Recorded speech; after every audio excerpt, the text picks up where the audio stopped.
اس میں جو dead bodies پر پڑھائی کی جاتی ہے نیز انہیں کاٹا بھی جاتا ہے، اس کی شرعی کیا حیثیت ہے؟ بالکل حرام ہے، ناجائز ہے یہ عمل۔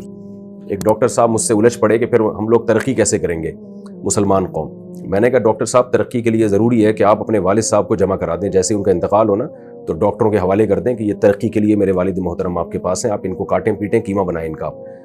انسانی دیکھیں میڈیکل سائنس جو ہے نا، سائنسدانوں کا مسئلہ یہ ہے، بلکہ آج کل سائنسدانوں کا نہیں، اہل مغرب کا مسئلہ یہ ہے کہ انہوں نے دنیا میں ہر چیز ترقی ہی کو سمجھ لیا ہے۔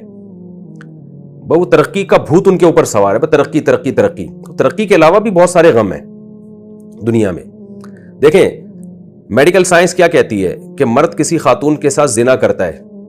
تو اس سے کیا ہوتا ہے؟ میڈیکلی کوئی نقصان نہیں ہوتا، بلکہ وقتی طور پر ممکن ہے کچھ فائدہ ہو جائے، اس کی ڈپریشن ختم ہو جائے، اس کی سٹریس ختم ہو جائے، ہو سکتا ہے اس دن اس کو زیادہ اچھی نیند آئے،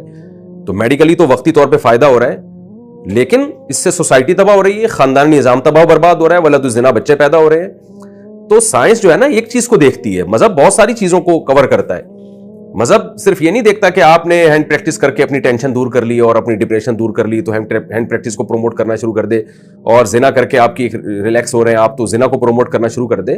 اسلام کیونکہ دین الہی ہے نا، خدا کا دین ہے، تو اس نے جب احکام ہمیں دیے ہیں تو تمام انسانوں کو دیکھ کے دیے ہیں کہ کس کس چیز کے کیا کیا سائیڈ افیکٹ ہو سکتے ہیں۔ تو اسی طرح یاد رکھیں انسان کی لاش وہ قابل احترام ہے، تبھی اسلام میں یہ نہیں ہے کہ آپ بندہ مر گیا تو آپ اس کو ایسے ہی دفنا دیں۔ اللہ نے حکم دیا مرنے کے بعد بھی اس کا احترام وہی ہے جو زندگی میں تھا، بلکہ بعض نوعیت کے اعتبار سے تو احترام بڑھ جاتا ہے اس کو آپ نے غسل دینا ہے، پراپر طریقے سے کفن پہنانا ہے، پھر سامنے رکھ کے تکبیر کہہ کے جنازہ پڑھنا ہے، اس کا کتنا پروٹوکول دیا جا رہا ہے، پھر اس کو قبر میں قبلہ رخ لٹانا ہے اور قبر پہ جو ہے نا ایک خاص طریقے سے اس کی قبر بنانی ہے، پھر اس قبر کی بھی توہین کی آپ کو اجازت نہیں ہے۔ وجہ کیا ہے کہ تاکہ انسانیت کی بے اکرامی نہ ہو۔ آپ نے کیا کیا کہ وہ میڈیکل سائنس کی بھینٹ چڑھا دیا اس کو، تو یہ بالکل حرام ہے، ناجائز ہے۔ اور دوسری بات یہ کہ اس کی ضرورت بھی نہیں ہے ترقی کے لیے، کیونکہ انسان کے جسم کے جتنے بھی پارٹس ہیں یا جتنے بھی اعضاء ہیں وہ ان کی جانوروں میں کوئی نہ کوئی نظیر ملتی ہے۔ ہم جب بایولوجی پڑھتے تھے تو ہمارے ٹیچر ہمیں بتاتے تھے کہ نظام ہاضمہ انسان کا ایسے جیسے مینڈک کا نظام ہاضمہ، تو نظام ہاضمہ کے سسٹم کو سمجھنے کے لیے مینڈک کا آپریشن کیا جا سکتا ہے۔ اسی طرح کسی نہ کسی سسٹم کو سمجھنے کے لیے جانوروں کا سہارا لیا جاتا ہے، پتلوں کا سہارا لیا جا سکتا ہے، بے جان پلاسٹک کے اب تو باڈیز بنا لی گئی ہیں تو ان کا سہارا لیا جا سکتا ہے۔ تو انسان کو بھینٹ چڑھانا یہ اس کی جائز نہیں ہے، یہ انسانیت کی توہین ہے۔ بعض لوگ یہ کہتے ہیں کہ یہ لاوارث لاشوں کے ساتھ کیا جاتا ہے، یہ کسی کے ابا چاچا کے ساتھ نہیں جو لاوارث لاشیں ہیں، تو خوب سمجھ لیں کوئی لاش لاوارث نہیں ہے اسلام میں۔ اگر کوئی ایسی لاش آپ کو ملی ہے کہ جس کے ابا باپ چاچا ماموں کا پتہ نہیں ہے تو سب مسلمان اس کے وارث ہیں، اس کا تو اور بھی زیادہ احترام ہے کہ بھائی سب نے اپنا سمجھ کے اس کو دفنانا ہے، اپنا سمجھ کے اس کو غسل دینا ہے۔ فقہاء نے یہاں تک مسئلہ لکھا ہے کہ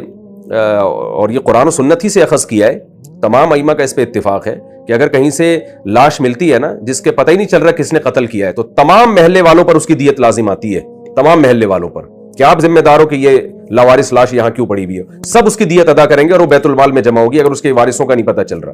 تو اسلام میں کوئی لاش ایسی نہیں ہے جس کی توہین کی اجازت ہو، تو اس لیے یہ عمل بالکل ناجائز اور حرام ہے۔ میڈیکل سائنس کی ترقی کے لیے کوئی دوسرے ذرائع استعمال کریں،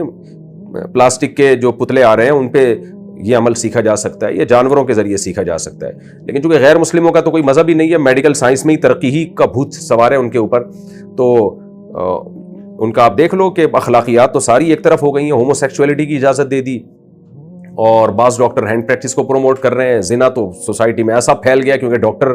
کہتے ہیں میڈیکلی زنا سے کوئی نقصان نہیں، آج ڈاکٹر کہتے ہیں کہ زنا صحت کے لیے نقصان دہ ہے، پھر دیکھو WHO قانون بنا کے اس پہ پابندی لگا دے گی۔ تو آپ نے ایک طرف ہو جانا ہے، اللہ کے دین کو لے کے چلنا ہے، تو اللہ کے دین میں کچھ باؤنڈری ہے، اخلاقیات ہیں، ان کو آپ کو کراس کرنے کی بالکل بھی اجازت نہیں ہے۔ تو اس لیے یہ جو ہمارے ہاں بڑا اپریشیٹ کیا جاتا ہے نا بعض لوگوں کی طرف سے کہ ایکچولی ہم نے ترقی کرنی ہے، تو میں ان سے کہتا ہوں اپنی اماں کو لا کے رکھ دیا کرو، اماں کو زندگی میں بتا دو کہ اماں جب آپ کا انتقال ہو گیا نا تو میں ڈاکٹروں کے حوالے کروں گا آپ کو، تاکہ وہ چیر پھاڑ کریں اور آپ کے سارے کلیجے پھیپھڑے الگ کر کے رکھ دیں، وہ لٹکا دیں، وہ تو دیکھو تمہاری ماں تمہیں کیسے بددعائیں دیتی ہے۔ تو جب کوئی عورت اس طرح لاوارث ہو تو وہ بھی کسی کی ماں ہے، نہیں ہے تو وہ سب مسلمانوں کی ماں ہے وہ۔ اور اپنے ابا کو زندگی میں بتا دو کہ ابا چونکہ میڈیکل سائنس میں یہ جائز ہے کہ انسانی لاش پہ تجربہ کر سکتے ہیں، لہذا آپ کے انتقال کے بعد میں آپ کو جمع کرا دوں گا، ڈاکٹروں کے حوالے کر دوں گا۔ دیکھو ابا کیسی بددعائیں دیں گے۔ آپ کہہ سکتے ہو کہ ہم جو لاش دیتے ہیں وہ تو کسی کا ابا نہیں ہے، غلط ہے، وہ کسی نہ کسی کا باپ ہے، نہیں ہے تو سب مسلمانوں کا باپ ہے، وہ سارے انسانوں کا باپ ہے، اگر بوڑھا ہے تو سب کا باپ ہے، بچہ ہے تو سب کی اولاد ہے، جوان ہے تو سب کا بھائی ہے، سب کی بہن ہے وہ۔ تو یہ کہنا کہ لاوارث لاشیں، تو لاوارث ہوتی نہیں ہے اسلام میں۔